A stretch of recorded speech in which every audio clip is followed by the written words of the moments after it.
وابن ثارہ، اور بیٹے بھی اس کے ہیں کہ جس کے خون کا بدلہ لینے والا خود خدا ہے۔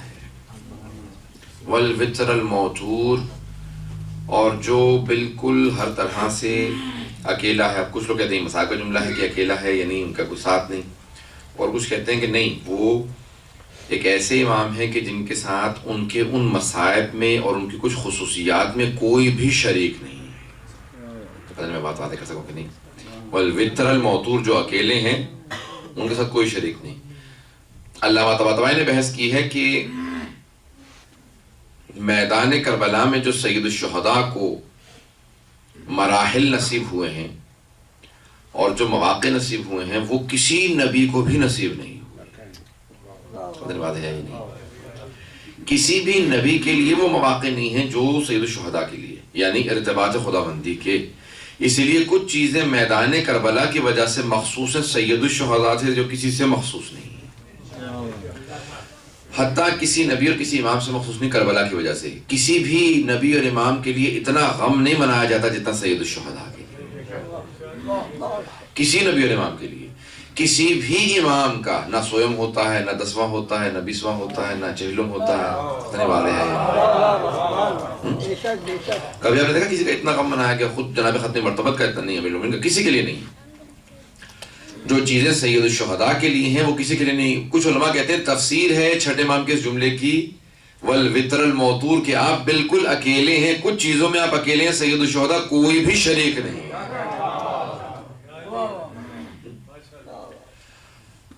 میں پہلے ایک مرتبہ عرض کر چکا ہوں کسی موقع پہ، اس سلسلہ مجالس میں نہیں، اب مجھے یاد نہیں کس سن میں، کیونکہ یہاں پہ کافی مجالس پڑھ چکا ہوں، مجھے بھی یہ یاد نہیں رہتا کہ کون کون سی مجلس کب ہوا، لیکن ایک جملہ میں نے پیش کیا تھا ظاہراً یہیں پہ، مجھے بھی شاید ہیوسٹن میں بہرحال میں نے پڑھا کے اشارہ کیا تھا، میں اس کو موضوع مضمون کو نہیں پڑھنا چاہتا، کہ سید الشہداء کی جس مہینے میں ولادت ہے اس مہینے میں کوئی شہادت نہیں ہے۔ شعبان واحد میں، حتیٰ رجب کے مہینے میں شہادتیں ہیں، ماہ رمضان میں شہادتیں، واحد مہینہ ہے ذی الحج، جسے عیدوں کا مہینہ کہا جاتا ہے۔ اول ذی الحج عقد جناب سیدہ امیر المومنین ہے، 10 ذی الحج کو عید الاضحیٰ ہے، 18 کو عید غدیر ہے، 24 کو عید المباہلہ ہے، عیدوں کا مہینہ کہا جاتا ہے، اس میں بھی شہادتیں ہیں۔ واحد مہینہ ہے شعبان کا مہینہ جس میں کوئی شہادت نہیں ہے۔ پتہ نہیں توجہ ہے نہیں۔ شعبان کا مہینہ واحد مہینہ جس میں کوئی شہادت نہیں، اور محرم کا مہینہ واحد مہینہ جس میں کوئی ولادت نہیں۔ حتیٰ سفر کے مہینے میں ہے، ہم مناتے نہیں ہیں غم کی وجہ سے، وہ بھی سید الشہداء کے غم کی وجہ سے۔ سات سفر کو ایک ولادت ہے ساتویں امام کی، جس کو ہم لے جاتے ہیں، اسی لیے کہتے ہیں امام یوم امام موسیٰ صاحب رجب میں لے جاتے ہیں، کسی اور موقع میں منا لیتے ہیں، مناتے نہیں غم سید الشہداء کی وجہ سے، لیکن ہے کیونکہ اللہ مخصوص رکھنا چاہتا تھا کہ یہ امام حسین سے مخصوص رہے، جس میں حتیٰ رسول خدا کے وہاں پہ وصال ہے جناب امام حسین مصطفیٰ کا، کہ نہیں کربلا کے واقعے کی وجہ سے، مصائب کی وجہ سے جس مہینے میں حسین کی ولادت ہے وہاں کوئی شہادت نہیں، اور جہاں آپ کی شہادت ہے وہاں کوئی ولادت نہیں۔ یعنی خدا پیغام یہ دینا چاہ رہا ہے جہاں حسین کی خوشی وہاں کوئی غم نہیں، جہاں حسین کا غم وہاں کوئی خوشی نہیں۔ بات واضح ہو رہی ہے؟ کچھ علماء کہتے ہیں اسی لیے کہا ہے کہ والوتر الموتور، کہ آپ اکیلے ہیں۔ پتہ نہیں واضح ہو رہی نہیں کہ آپ وتر الموتور بالکل اکیلے ہیں، آپ کے ساتھ کوئی شریک نہیں، کچھ چیزوں کے اندر امام حسین کے ساتھ کوئی شریک نہیں، آپ وتر الموتور ہیں، بالکل اکیلے ہیں۔ یہاں تک ایک پوری بحث کی گئی ہے، کہا کہ اگر آپ پنجتن کو دیکھیں تو وہ نام جو ہے پنجتن کے وہی آگے، دیکھیں خاتون جنت ایک ہیں لیکن رسول خدا کا نام ہے، آگے 3 ائمہ کے وہی نام ہے، امیر المومنین کا نام ہے، پھر 3 اماموں کے اور نام ہے، امام حسن مصطفیٰ کا نام ہے، 11ویں امام کا وہی نام ہے، لیکن ایک حسین ہے کا شاید یہی تفسیر ہے وتر الموتور کی، کہ صرف ایک امام حسین ہے، بس ایک کربلا ہے۔ اسلام زندہ ہوتا ہے ہر کربلا کے بعد، شعر ہی غلط ہے، نہیں توجہ، اسلام زندہ ہوتا ہے بس کربلا کے بعد، ایک ہی کربلا گزری ہے، ہر کربلا کے بعد نہیں، ایک کربلا تھی اور ایک حسین ابن علی۔ بات واضح ہو رہی ہے؟ ایک حسین ابن علی، جب ان کے ساتھ کوئی شریک نہیں ہے، یہاں تک کہ جناب ختمی مرتبت کی قبر کی مٹی کھانا حرام ہے، امیر المومنین کی قبر کی مٹی کھانا حرام، جناب سیدہ کی قبر کی مٹی کھانا حرام، امام حسن کی قبر کی مٹی کھانا، کسی بھی امام کی، لیکن سید الشہداء کی قبر کی مٹی خاک شفا ہے۔ اور یہ علماء نے نہیں قرار دیا، یہ چوتھے امام سے لے کے ہر امام نے قرار دیا کہ یہ خاک شفا ہے، یہ ہے حسین ابن علی وطر الموتور۔ پتہ نہیں بات واضح ہو پا رہی ہے کہ نہیں ہو پا رہی؟ یہ حسین اکیلے ہیں، کہا یہ وطر الموتور کے کیا معنی کہ اکیلے ہیں، ان سے کوئی ان کے ساتھ نہیں ہے، یا کچھ چیزیں ایسی ہیں؟ بات واضح ہو رہی ہے لوگوں کے لیے کہ وطر الموتور ہے۔ میں پورے تمہید پا رہا ہوں تاکہ جناب حضرت فاضل صاحب مجھے مطالب کو پیش کرنا ہے۔ جب میں نے وعدہ کیا تھا کہ سید الشہداء کے ساتھ کوئی شریک نہیں، یہاں تک کہ ہر حرم میں جائیں تو ایک دعا کی ضمانت ہے کہ پہلی دعا قبول سوائے خانہ کعبہ کے۔ اللہ نے کہا کہ دیکھو اے حسین، مجھ سے چیز مخصوص سی وہ میں نے آپ سے مخصوص کیا، اب جو بھی امام حسین کے حرم میں جائے گا وہاں پہ بھی پہلی 3 دعاؤں کی ضمانت ہے، جو مانگو گے عطا ہوگا۔ کہا حسین میرے حرم کی وجہ سے مکہ مکرمہ کہلائے گا، میرے نبی کے حرم کی وجہ سے مدینہ منورہ کہلائے گا، میرے ولی کے حرم کی وجہ سے نجف اشرف کہلائے گا، مشہد امام رضا کی وجہ سے مشہد مقدس بن جائے گا۔ ہر کسی نہ کسی حرم کی کوئی نہ کوئی فضیلت ہوگی۔ اے میرے حسین، یا میرا عرش عرش معلیٰ ہوگا یا پھر آپ کا کربلا کربلا معلیٰ ہوگا۔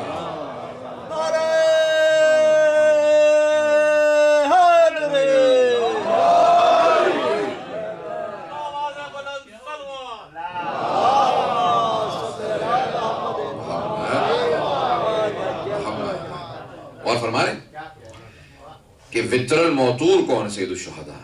یہاں تک کہ بعض حدیث میں آیا ہے، امام جعفر صادق علیہ السلام سے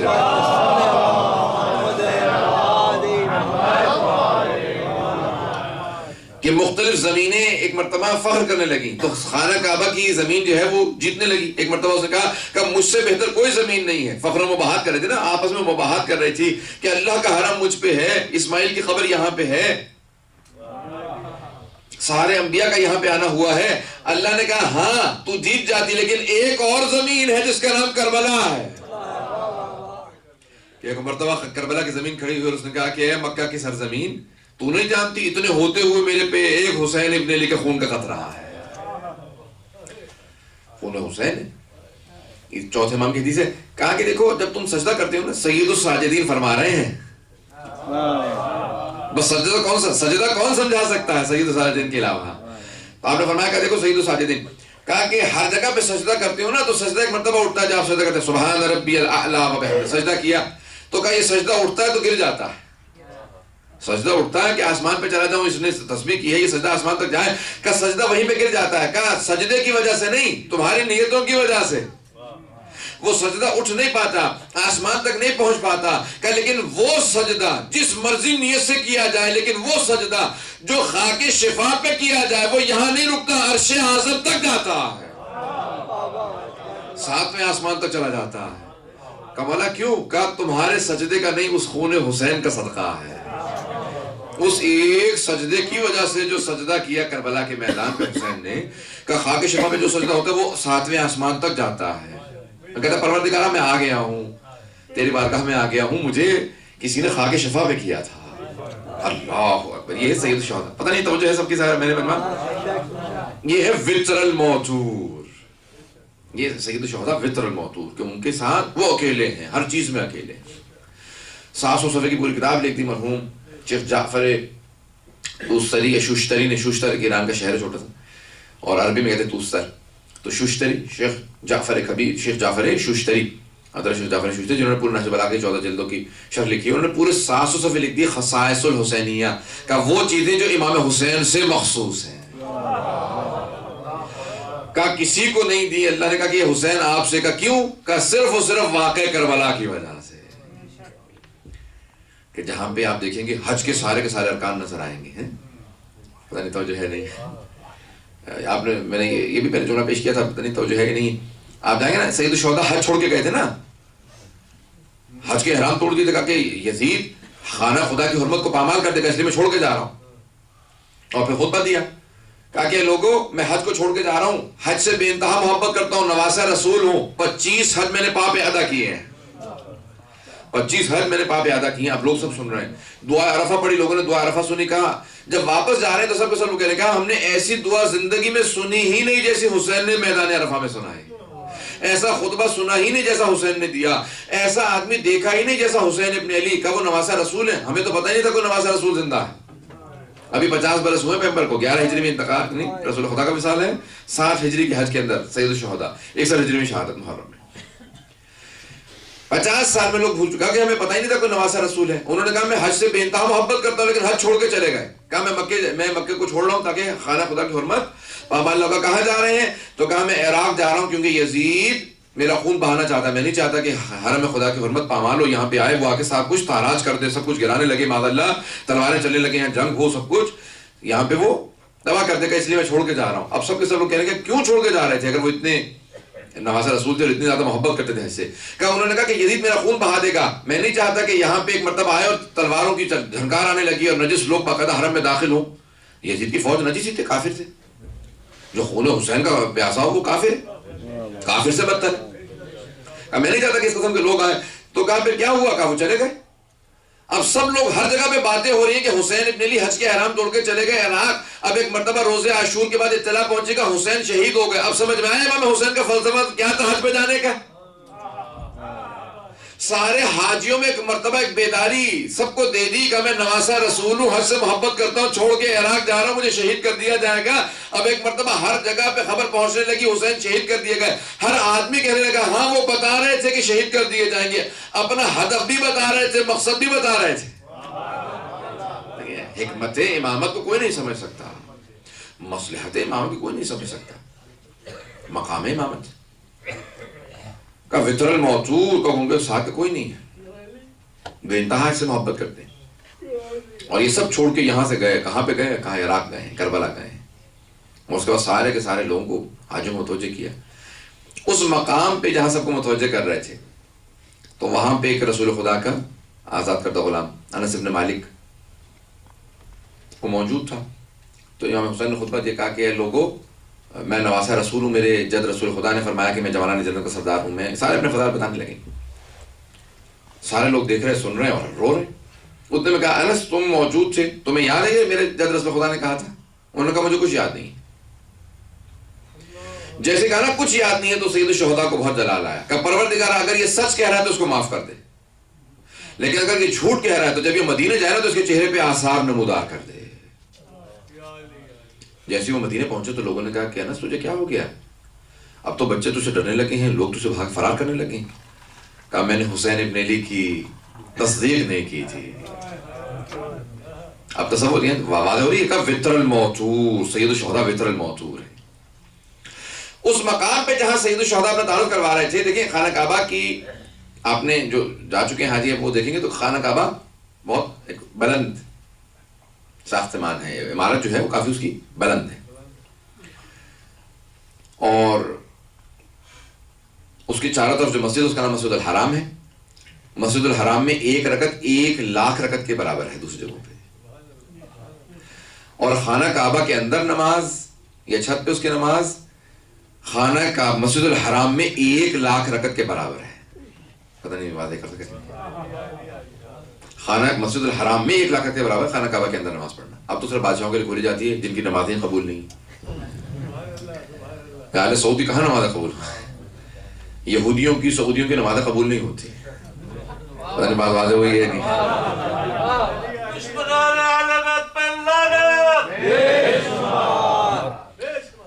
اب اس مقام پہ جناب سید الشہداء جہاں پہ جب جناب امیر المومنین تھوڑا سا میں وقت لوں گا، اگر آپ لوگ تمہید اگر واضح نہ ہو تو بات واضح نہیں ہو سکے. میں خود جس کو پیش کرنا چاہ رہا ہوں میں پوری تمہید باندھ رہا ہوں تاکہ آپ کے لیے کہ یہ زیارات کے جملے ہیں واضح ہو سکیں. توجہ ہے نا، سارے من کی توجہ ہے میرے ساتھ. امیر المومنین کو جب جناب ختم مرتبت نے کہا، جب کسی کو بھیجا پہلے کو بھیجا کہ جا کے سورہ برات کی آیات کی تلاوت کر دے، مکے میں جا کے سنا دے کہ اللہ نے اعلان برات کر دیا. چلا ہی تھا کہ ایک مرتبہ اللہ نے آیت نازل کی، کہا کہ حبیب یا آپ خود جائیں یا اپنے سے کسی کو بھیجیں. منی کا منزلہ رکھتا ہوں، جیسا ہے حسین منی وانا من حسین، علی منی وانا. تو دیکھیں کوئی ایسا ہو جو منی کا درجہ رکھتا ہوگا، اپنے میں سے آپ سے ہو کسی ایسے کو بھیجیں، ایرو غیروں کو نہیں. اب امیر المومنین سے کہا کہ علی پھر آپ ہی جا سکتے ہیں، آپ تشریف لے جائیے اور وہ آیات لے لیجیے، اس کو کہیں تو واپس چلا جائے۔ امیر المومنین نے فوراً گھوڑے کو لگائی، پہنچے، کہا کہ تجھے رسول خدا نے کہا تو واپس چلا جا، یہ آیات جو ہیں میں جا کے تلاوت کر دوں گا۔ کہا کیسے ہو سکتا ہے، مجھے تو خود رسول خدا نے کہا تھا تو چلا جا۔ کہا اسی رسول خدا نے مجھ سے کہا ہے کہ تجھے واپس بھیج دوں۔ اب بڑا عجیب و غریب سے اس کے لیے تھا کہ بھئی ایک پہلی مرتبہ کو فضیلت ملنے والی تھی وہ بھی چھین لے گی، وہ بھی آدھے راستہ تک نہیں پہنچے۔ یعنی یہاں پہ کتنا واضح کرنا ضروری تھا اللہ کے لیے، اللہ کے رسول کے لیے، کہ بعد میں اگر کوئی دعویٰ کر دے سچائی کا تو اللہ پہلے سے بھیج کے بتا دے کہ دیکھو سچائی کی کچھ علامات ہوتی ہیں۔ زندگی کا سب سے بڑا جھوٹ شرک ہے، جو خدا کو چھوڑ کے کسی اور کی عبادت کرتا رہا ہو وہ کبھی سچا ہو سکتا ہے؟ کہا کہ نہیں، جو خود مشرک رہا وہ کبھی بھی سچائی کے درجے پہ، صداقت کے درجے پہ، صدیق کے درجے پہ فائز نہیں ہو سکتا۔ بات ہو رہی ہے انشاءاللہ۔ تو کہا کہ نہیں چلے جاؤ، واپس چلے جاؤ۔ اب ایک مرتبہ چلے امیر المومنین، اور مولا کا جملہ خود سے ہے، میں اگر نقشہ کھینچنا چاہ رہا ہوں، خدا کی قسم اس وقت جو ہے وہ جب ذہن میں سوچنے لگتا ہوں تو میں پھر یہاں نہیں ہوتا، پھر میں مکے پہنچ جاتا ہوں اور دیکھ رہا ہوتا ہوں کہ جیسے امیر المومنین سامنے جا رہے ہیں۔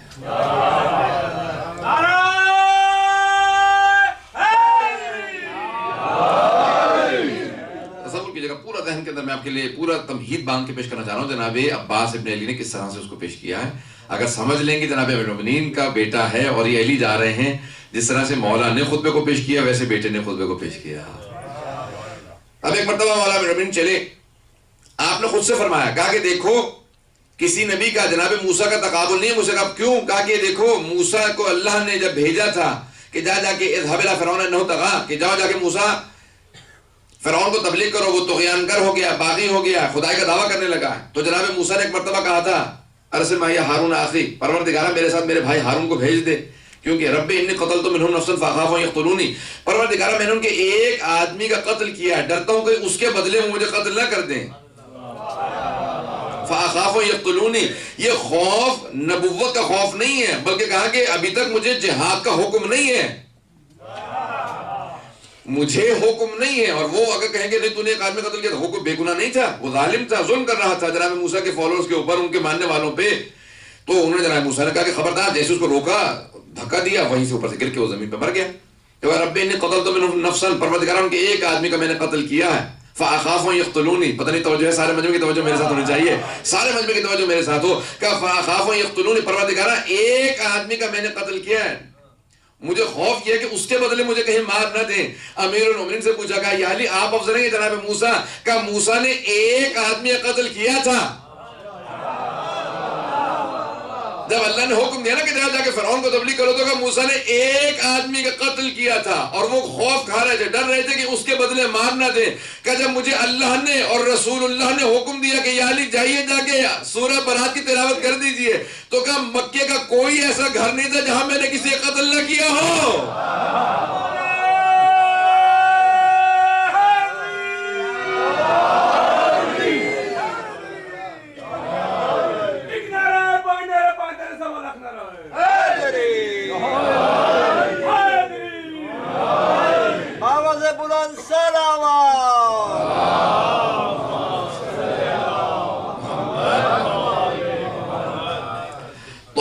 مکے کا کوئی ایسا گھر نہیں تھا جہاں میں نے کسی کا قتل نہ کیا ہوگا۔ کسی کا باپ میرے ہاتھوں مارا گیا تھا، کسی کا بیٹا مارا گیا تھا، کسی کا چچا مارا گیا تھا، کسی کا ماموں مارا گیا تھا، کہ ہر خاندان میں کوئی نہ کوئی فرد میرے ہاتھوں مارا گیا تھا۔ لیکن نہ میں نے اللہ سے کہا نہ رسول اللہ سے کہا کہ میرے ساتھ کسی کو بھیجے، میں اکیلا وہاں پہ جا رہا ہوں، پورا شہر میرا خلاف ہے۔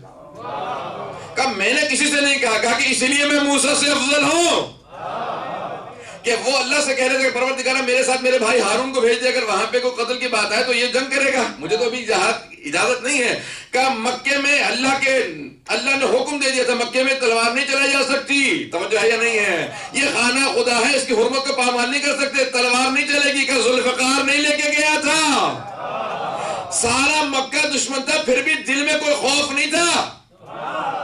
کہ ایک مرتبہ میں خانہ کعبہ کے اندر داخل ہوا، کہ جیسے مکے میں داخل ہوا، مکہ وادی ہے، جو بھی دور سے آتا ہے تو پہاڑوں پہ چڑھ کے اترنا پڑتا ہے۔ کہ جیسے میں اترنے لگا، سب لوگوں نے کہا علی آ رہا ہے، کہ چاروں طرف سے اشارے ہونے لگے علی آ رہا ہے۔ کہ جب ہر طرف سے سے اشارے ہونے لگے. سارے مکے والے جمع ہونے لگے خانہ کعبہ میں. کہا وہی علی آیا. کہ کون سا علی؟ کہ جس نے تیرے باپ کو مارا تھا. کہ کون سا علی؟ کہ جس نے تیرے بھائی کو مارا تھا. کہ سارے لوگ ایک مرتبہ خانہ کعبہ میں جمع ہونے لگے. کہ ایک مرتبہ میں خانہ کعبہ میں داخل ہوا. کہ دیکھا چاروں طرف سے کعبے کے لوگ جمع ہیں. میں چلنے لگا. کہا کہ ایسا کسی کی ہمت نہیں تھی کہ مجھے کعبے میں جانے سے روک لیتا. کہ ساسا میں چلتا ہوا گیا خانہ کعبہ کی چھت پہ چڑھا. چھت پہ چڑھنے کے بعد میں نے کہا مکے والوں، اللہ نے، اللہ کے رسول نے اور میں علی بھی اعلان کر رہا ہوں، اعلان برات. تم سب نجس ہو، آج کے بعد سے سارے مکہ خالی کر دو. مشرکین کو مکے میں آنے کی اجازت نہیں. نہیں ہے توجہ. ایک تو سب کا دشمن اوپر سے کہہ رہے ہیں کہ تم سب نجس ہو، خالی کرو. میں مکہ خالی کرانے آیا. اب لوگ سوچ رہے اکیلا آیا ہے، نہ تلوار ہے نہ کچھ، اور اعلان بھی سنا رہا ہے. کہ ساسا میں سوچ رہا تھا خانہ کعبہ کی چھت پہ کھڑا تھا کہ اعلان برات سنانے آیا ہوں اللہ کی طرف سے، اللہ کے رسول کی طرف سے اور اپنی طرف سے. کہ سب مکہ خالی کر دو. ایک مرتبہ میں اترا. کہ ساسا میں نے جب خانہ کعبہ کی چھت کو تھوڑا زمین پہ اترا تو میں نے سارے چہروں کو دیکھنا شروع کیا. سب میں خوف تھا. کہ ساسا جیسے شیر اپنے شکار کو لے کے کچھاڑ سے چلتا ہے، کسی بکری کی ہمت نہیں ہوتی اس کے راستہ روک لے.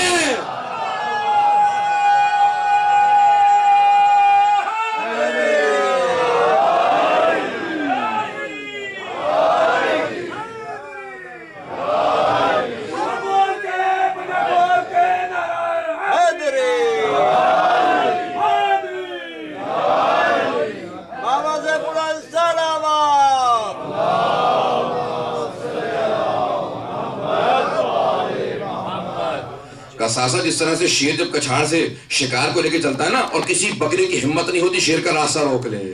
کہ ساسا ایسے میں خانہ کعبہ کی چھت سے اترا. اور ساسا جب میں نکلنے لگا نا تو میں نے دیکھا کہ سب کے سب مجھے دوبارہ راستہ دے رہے ہیں. کہ ساسا میں نے ایک مرتبہ سب کے چہروں کو دیکھا.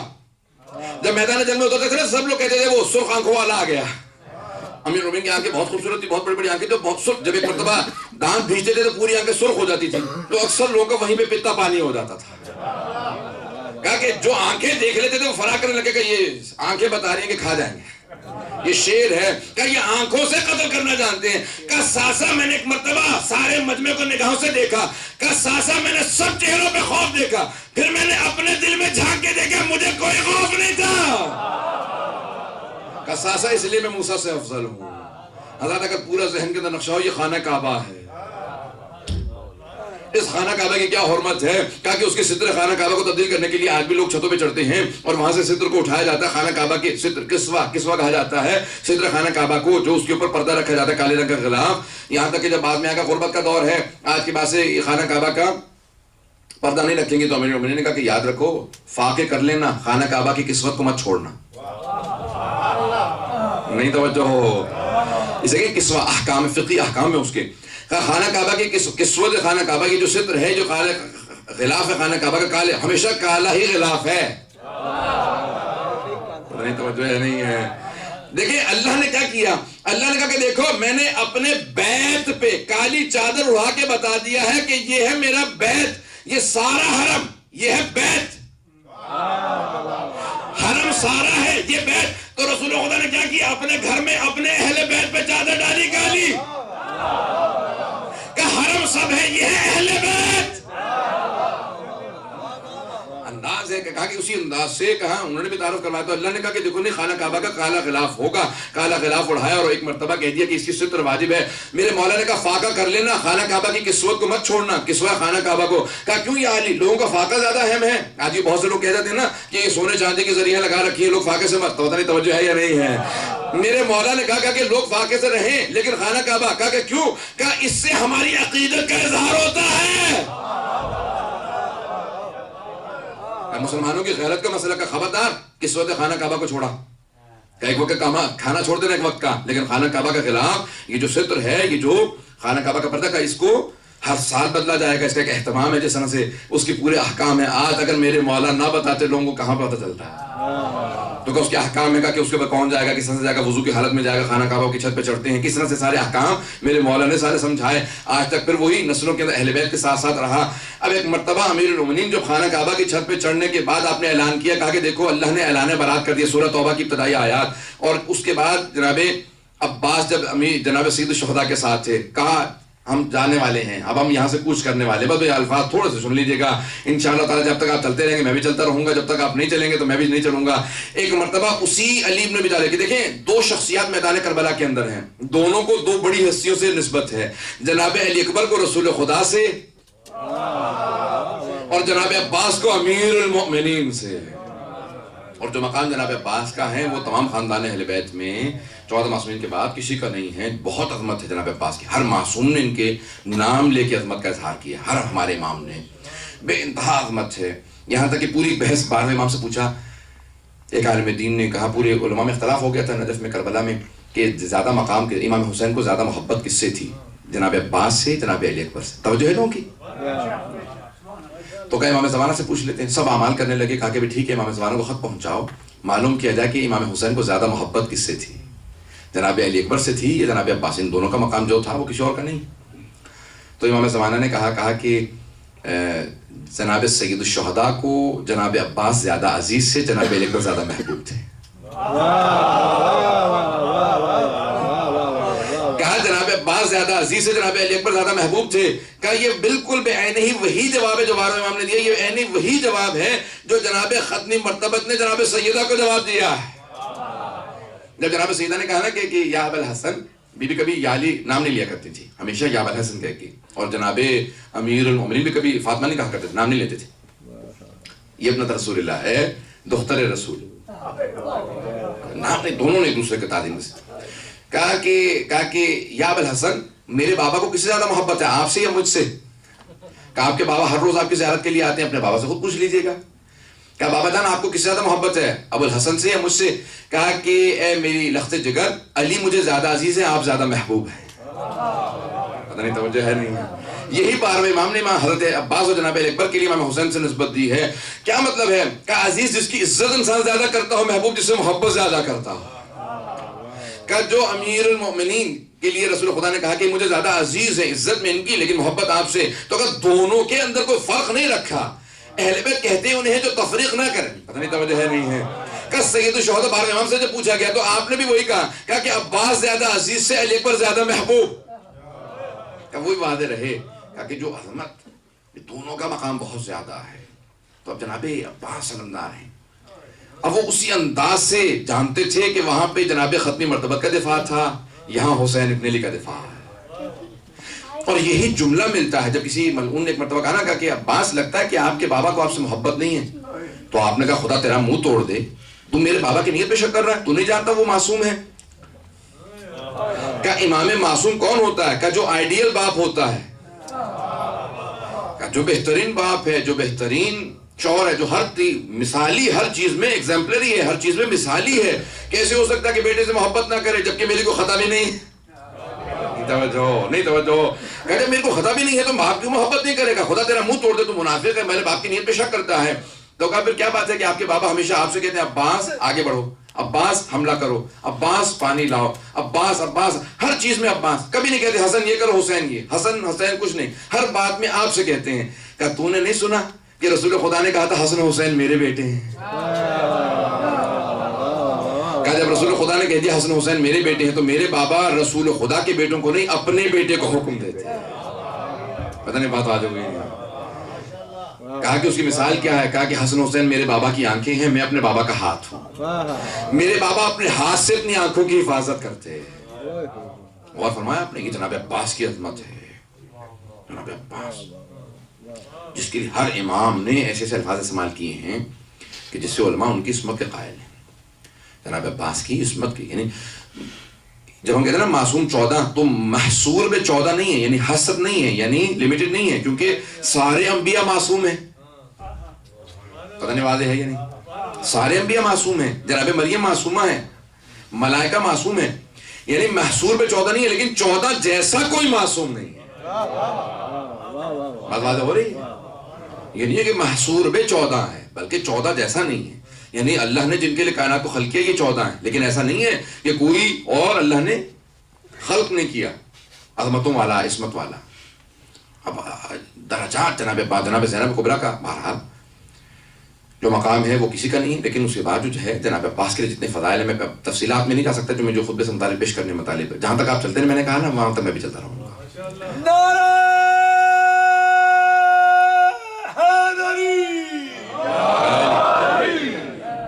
بابا سے بلند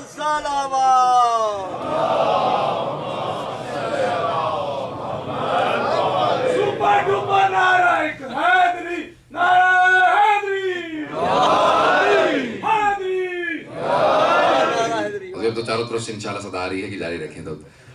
تو حضرات یہ ہیں جناب عباس کا رتبہ. میں پیش کروں گا انشاءاللہ تعالیٰ، فضائل کے پیش کرنا چاہتا ہوں. کیا مقام ہے در عباس، آپ نے نام بھی انہیں سے منسوب کیا ہے، جن کے لیے معصوم امیر المؤمنین کہیں باب الحوا ہے. اب سوچئے کہ مقام کیا ہے. ایک مرتبہ تشریف لاتے ہیں اور خانہ کعبہ کی چھت پہ چڑھنے کے بعد کہتے ہیں کہ اے لوگو، ایھا الناس، لوگو